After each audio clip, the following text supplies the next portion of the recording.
और जेल जाने से नहीं डरते, मुल्क की खातिर पावर पॉलिटिक्स कर रहे हैं। अगर हुकूमत आइन के मुताबिक फैसला करती तो बहुत कुछ हो चुका होता। रहनुमा PTI अली जैदी के program live with Adil Shahzeb में गुफ्तगू। इलेक्शन की तारीख देने के मामले पर सुप्रीम कोर्ट का फैसला तस्लीम करने का इंदिया भी दे दिया। बारखान से मिलने वाली लाशों में से एक का पोस्टमार्टम मुकम्मल। लाश 16 से 17 साल खातून की है। ज्यादती के भी शवाहिद मिले। शनाख्त छुपाने के लिए चेहरे और सर पर तेजाब भी छिड़का गया। इब्तदाई पोस्टमार्टम रिपोर्ट ने खान मोहम्मद मरी के अहलिया की हलाकत की नफ़ी कर दी। बारखान से मिली तीसरी लाश किसकी है, मुअम्मा बन गया।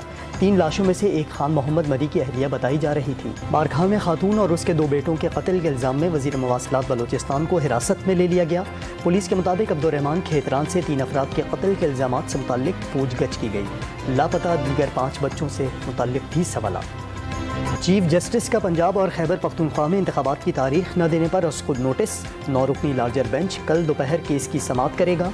जस्टिस एजाजुल हसन और जस्टिस मज़ाहिर अकबर नकवी ने चीफ जस्टिस उमर अता बंदियाल से खुद नोटिस की सिफारिश की।